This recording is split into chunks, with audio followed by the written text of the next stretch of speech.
तो है फ्रेंड्स, कैसे हो सभी। आपका आज का वीडियो होने वाला है राजनीति विज्ञान, राजनीति सिद्धांत। यह आपकी पहली पुस्तक के आपके प्रथम क्वेश्चन है, जिसमें आपको मैं पहला क्वेश्चन से लेकर 20 क्वेश्चन तक बताने वाला हूँ। 23 क्वेश्चन मतलब 20 क्वेश्चन से 50 क्वेश्चन तक आपकी सेकंड बुक से है।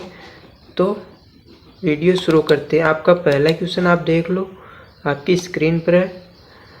राजनीति सिद्धांत से आप क्या समझते हैं? तो इसका उत्तर भी मैं बता देता हूँ, आपको कहीं भटकने की आवश्यकता नहीं है। राजनीति सिद्धांत समाज में सत्ता, न्याय, समानता, स्वतंत्रता जैसे मूल्यों का अध्ययन है। इसकी व्याख्या भी आप यहीं पर देख लो। यह हमें यह समझने में मदद करता है कि राज्य और समाज कैसे चलना चाहिए और नागरिकों की भूमिका क्या होनी चाहिए। यह आपका पहला क्वेश्चन हो गया। आपका दूसरा क्वेश्चन, राजनीति सिद्धांत की आवश्यकता क्यों है? तो इन सिद्धांतों की आवश्यकता क्यों है? तो क्यों है? क्योंकि यह समाज में न्याय, समानता और स्वतंत्रता जैसे मूल्यों पर विचार करने का अवसर देता है। इसकी व्याख्या देखो, राजनीति सिद्धांत में केवल क्या है यही नहीं बताता है, बल्कि ये क्या होना चाहिए उस पर भी चिंतन कराता है। मतलब होना क्या चाहिए यह भी बताता है, सिर्फ यही नहीं बताता है कि क्या है। तो आपके अगला क्वेश्चन देखो।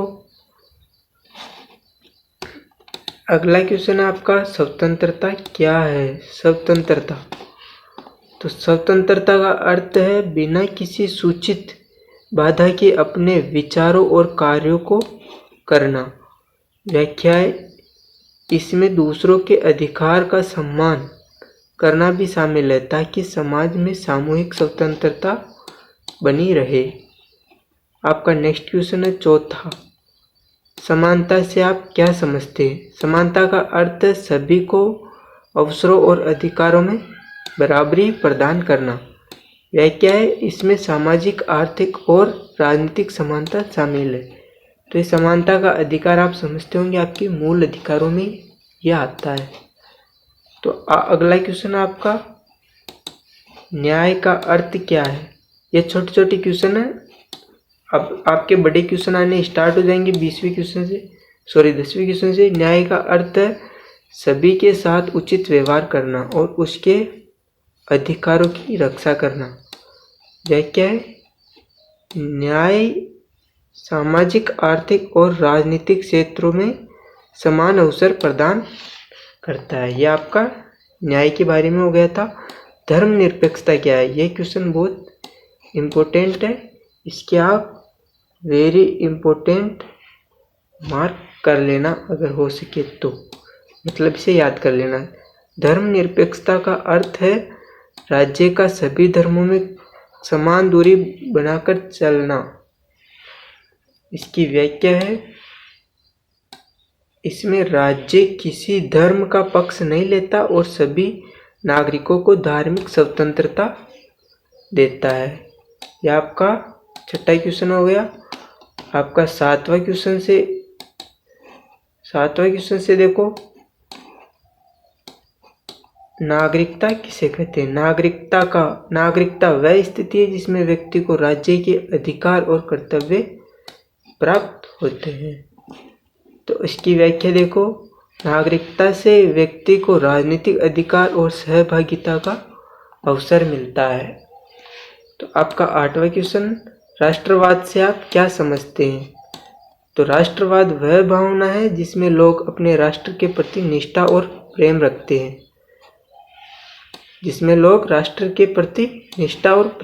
हैं।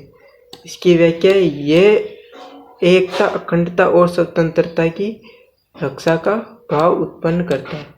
अब आप सोच रहे होंगे कि ये वीडियो इतना जल्दी क्यों चल रहा है, तो मैं आपको बता देता हूँ कि ये क्वेश्चंस मैं आपको जल्दी जल्दी बताने वाला हूँ। अगर आप इसे धीरे देखने वाले हैं तो आप YouTube ने एक स्पेशल दे रखा है स्पीड कम करने का, उससे आप देख सकते हैं।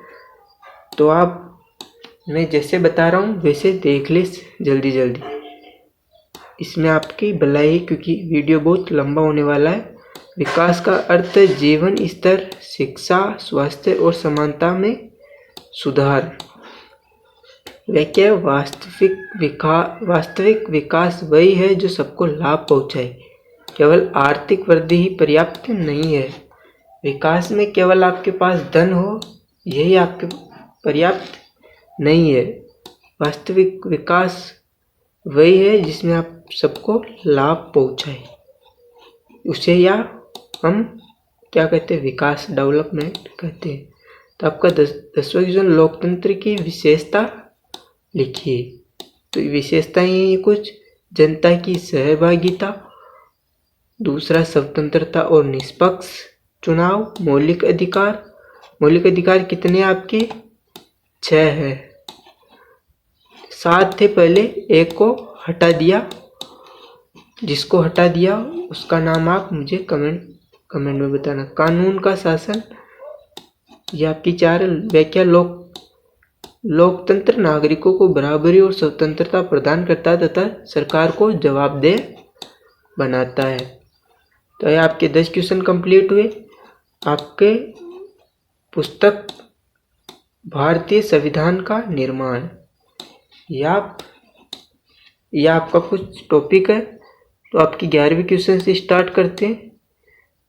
संविधान सभा का गठन कब हुआ?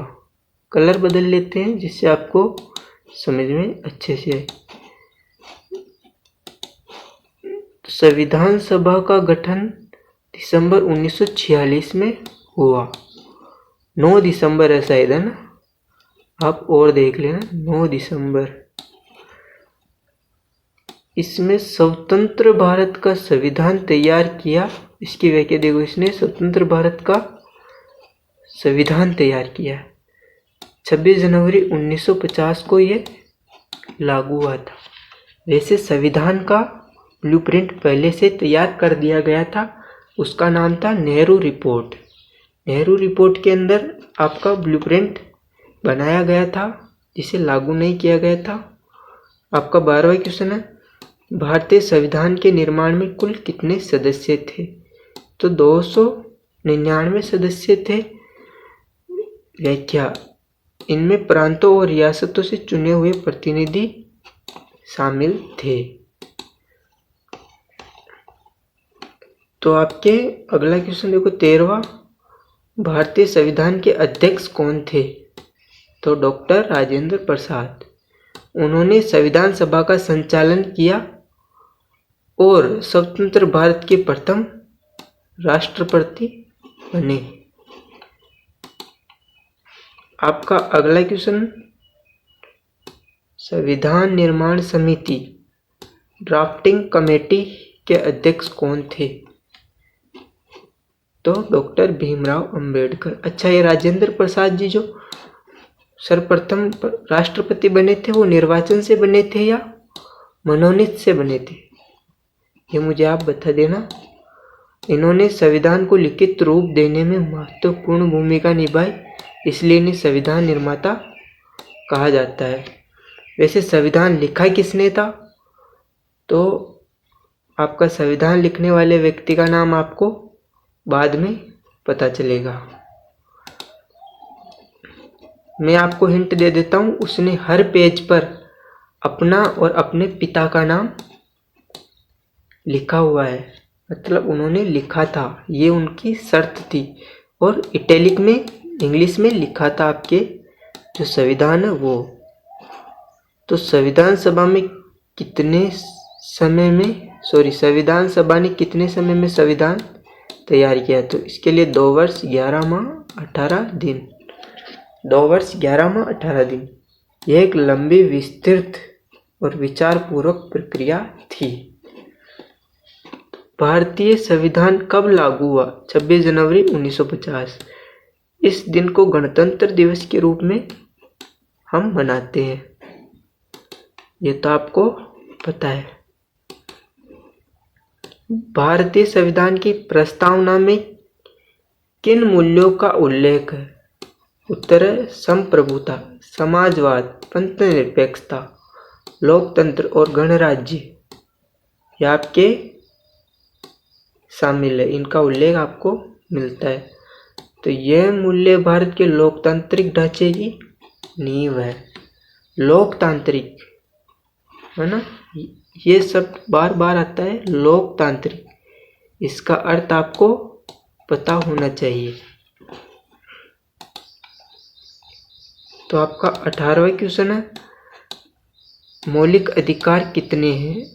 तो आपके 6 मौलिक अधिकार थे। तो आपको अभी हटाया गया है, वो कमेंट बॉक्स में बताने की आवश्यकता रही है, क्योंकि आपको पता चल गया। पहले 7 थे, लेकिन संपत्ति का अधिकार हटाकर 6 रख दिए। मौलिक अधिकार नागरिकों की स्वतंत्रता और समानता की रक्षा करते हैं। मौलिक कर्तव्य संविधान में कब जोड़े गए? तो आपके 42वें संविधान संशोधन 1976 में ये सब जोड़े गए थे। 1976 में आपके 42वां संविधान संशोधन हुआ था। मौलिक कर्तव्य नागरिकों को जिम्मेदारी निभाने की याद दिलाते हैं। तो आपका 20वां क्वेश्चन है, भारतीय संविधान की विशेषताओं में से दो लिखिए। 2 विशेषताएं लिखनी भारतीय संविधान की। लिखित संविधान, संघात्मक ढांचा पर एकात्मक झुकाव। यह आपके लक्षण मानो चाहे विशेषता मानो, यह है भारतीय संविधान विस्तृत, लचीला और कठोर दोनों है। लचीला और कठोर दोनों। लिखित संविधान है, लिखा किसने था यह आपको मैंने हिंट दी थी, वो आप बताना अवश्य। संघात्मक ढांचा पर एकात्मक सुझाव।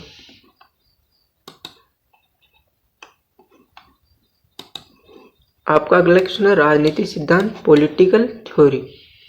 अधिकार क्या है? अधिकार क्या है? अधिकार वे दावे हैं जिन्हें समाज और राज्य मान्यता देते हैं। मतलब हम कुछ करने से पहले सरकार से अनुमति लेते हैं और हमें वो मान्य हो जाता है, वही अधिकार है। अधिकार नागरिकों की स्वतंत्रता और समानता की गारंटी देते हैं। ये अधिकार के बारे में पहले हमने बात कर ली है। लोकतंत्र में अधिकार क्यों आवश्यक है? अधिकार क्यों आवश्यक है, ये क्वेश्चन बहुत यूनिक है। अपन धीरे धीरे लेवल की तरफ बढ़ते जा रहे हैं। उत्तर, अधिकार नागरिकों को सरकार के विरुद्ध भी आवाज उठाने की शक्ति देते हैं। अधिकार वही हैं जिससे हम सरकार के विरुद्ध जाकर भी आवाज उठा सकते हैं। यह हमें अधिकार है। इसके बिना लोकतंत्र केवल नाम का रह जाएगा। अगर यह नहीं होगा तो क्या होगा? हाँ, नाम मात्र का लोकतंत्र रह जाएगा। सब राजतंत्र जैसा पहले होता था राजा महाराजा के टाइम, वैसा हो जाएगा अगर यह नहीं होगा तो। शांति, पीस से आप क्या समझते हैं? शांति का अर्थ है हिंसा, युद्ध और संघर्ष से मुक्त वातावरण। जैसे गांधी जी ने कहा है, हिंसा का मार्ग चुना था, वही शांति है। शांति केवल युद्ध की अनुपस्थिति नहीं, बल्कि न्याय और समान अवसर का माहौल भी है। तो आपके 23 क्वेश्चन कंप्लीट हुए। आपका 24वां क्वेश्चन है। यह क्वेश्चन बहुत इंपॉर्टेंट है, तो आप इसे अवश्य देख लें। 24वां क्वेश्चन है, इसे अवश्य देख लें। इसे मैं बॉक्स के अंदर पैक कर देता हूँ। वैश्वीकरण देशों के बीच आपसी निर्भरता और संपर्क की प्रक्रिया है। यह अर्थव्यवस्था, संस्कृति और राजनीति सभी क्षेत्रों को प्रभावित करता है। विकास और पर्यावरण में संतुलन क्यों आवश्यक है? क्योंकि केवल विकास करने से पर्यावरण नष्ट होगा। विकास करने से ही पर्यावरण नष्ट होगा और जीवन संकट में पड़ेगा। सतत विकास ही सही विकल्प है। सतत विकास का अर्थ क्या है ये आपको पता होना चाहिए। तो जहाँ पे आपके सतत विकास की परिभाषा दी हुई है वहीं से ये पढ़े। मानवाधिकार, ह्यूमन राइट्स किसे कहते हैं? मानवाधिकार वे अधिकार जो हर व्यक्ति को जन्म से मिलते हैं, जैसे जीवन का अधिकार, स्वतंत्रता, शिक्षा, समानता। सामाजिक न्याय का आधार क्या है? अवसरों और संसाधनों का विवरण। तो व्याख्या, यह जाति, वर्ग, लिंग और आदि के आधार पर भेदभाव को दूर करता है। यह भेदभाव को दूर करता है। आपको नेल्सन मंडेला के बारे में तो याद ही होगा, सॉरी पता होगा। नेल्सन मंडेला कौन थे? ये उन्हीं का एक उदाहरण आप मान सकते हो। सत्ता से आप क्या समझते हैं? सत्ता दूसरों के व्यवहार को प्रभावित करने की क्षमता है। राजनीति का मुख्य विषय सत्ता का उपयोग और उनका वितरण है। आपका 29वां क्वेश्चन है 29, लोकतंत्र का सबसे बड़ा गुण क्या है? ये आपके वेरी इम्पोर्टेंट। जनता की सहभागिता और जवाबदेही, ये आपका गुण है। लोकतंत्र में जनता सरकार को बदल सकती है। जनता सरकार को बदल सकती है लोकतंत्र में।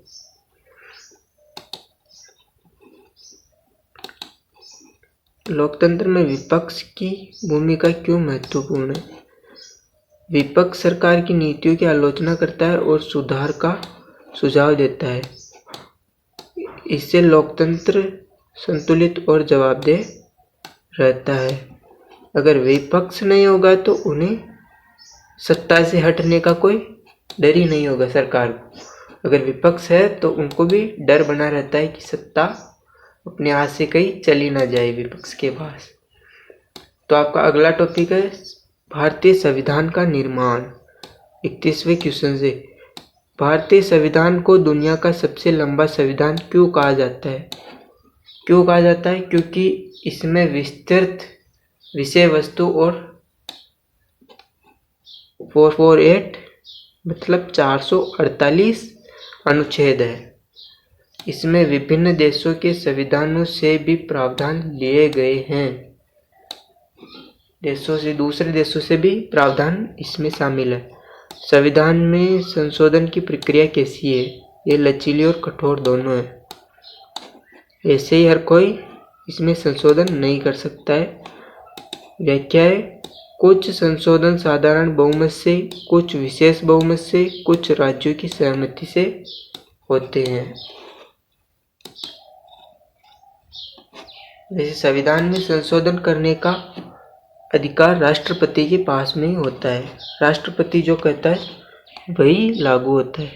संविधान की प्रस्तावना को संविधान की आत्मा क्यों कहा जाता है?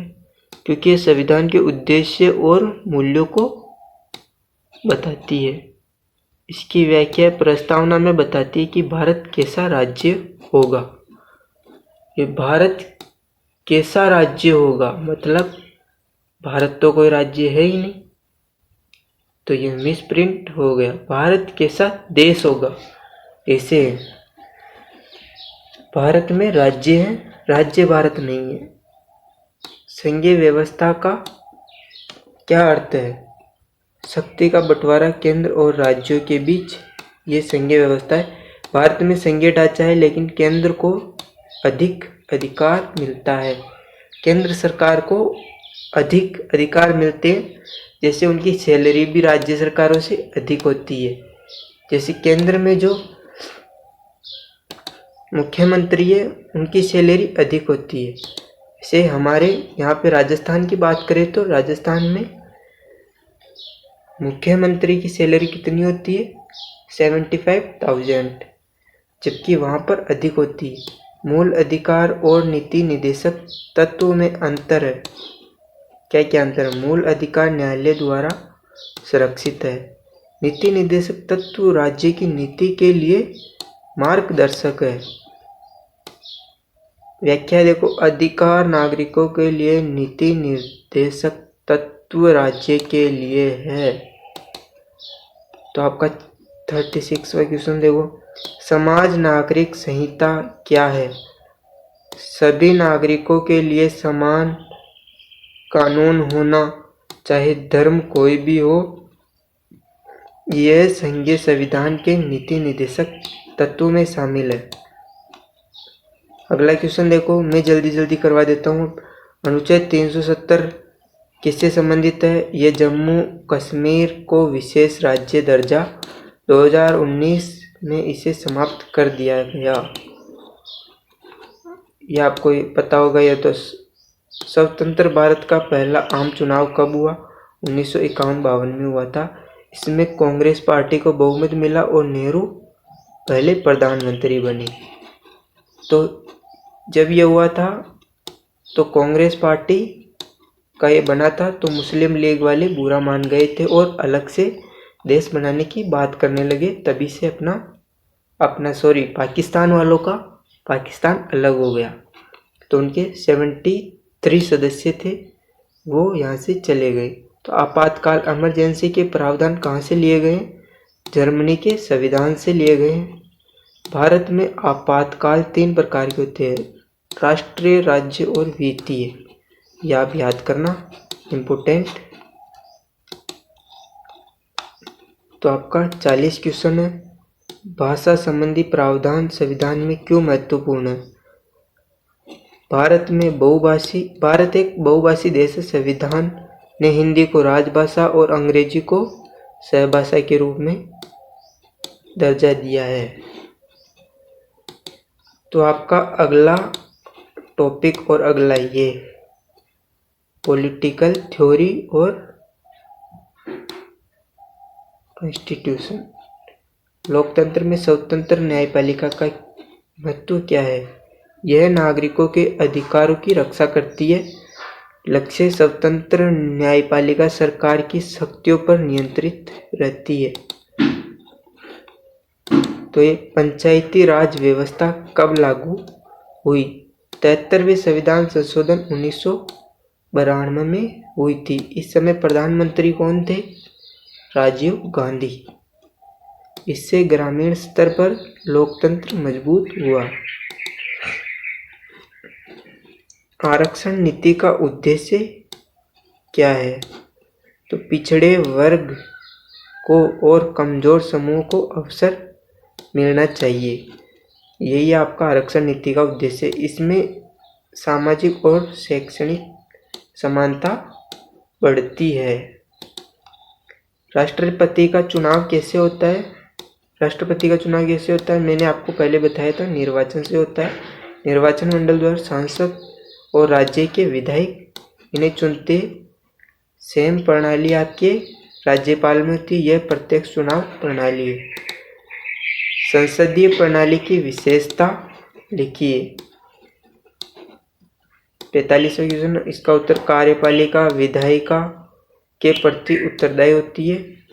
यह क्या है? ये भारत ने ब्रिटेन से यह प्रणाली अपनाई है। यह इम्पोर्टेंट है। ये मैं इस पे ये कर रहा हूँ, तो आप ये मत समझना कि आपके PDF में भी यही आएगा। आपका 46वां क्वेश्चन है, संघ लोक सेवा आयोग UPSC का मुख्य कार्य क्या है? तो उच्च पदों पर भर्ती करना। यह स्वतंत्र संवैधानिक संस्था है। UPSC से बनते क्या क्या है, यह आप मुझे अवश्य बताएं। आपके 46 क्वेश्चन कंप्लीट हुए। आपका 47वां क्वेश्चन है, संसद के 2 सदन कौन से हैं? लोकसभा और राज्यसभा और विधायिका। ये 2 सदन के बारे में पूछा। ये द्विसदनीय व्यवस्था है। इसमें 3 सदन नहीं होते, 2 ही होते। मौलिक अधिकारों की रक्षा कौन करता है? सर्वोच्च न्यायालय और उच्च न्यायालय। नागरिक सीधे अदालत में जा सकते हैं। ये आपका सेकंड लास्ट क्वेश्चन है, जनतांत्रिक राज्य की 3 प्रमुख विशेषताएं, ये इम्पोर्टेंट है। जनता की सर्वोच्चता, जवाबदेह सरकार, मौलिक अधिकार, ये लोकतंत्र की बुनियाद है। ये तीनों। आपका लास्ट क्वेश्चन है, वेरी इम्पोर्टेंट है, संविधान को जीवंत दस्तावेज क्यों कहा जाता है? तो क्योंकि इसमें समय समय पर संशोधन किए जा सकते हैं। इससे संविधान बदलते समय समाज की आवश्यकताओं के अनुसार ढलता रहता है। तो ये आपके क्वेश्चन समाप्त हुए। तो आप मुझे कमेंट में बताना आपको वीडियो कैसा लगा, और वीडियो को लाइक कर देना। सब्सक्राइब करना चाहो तो आप कर सकते हो। Thanks for watching.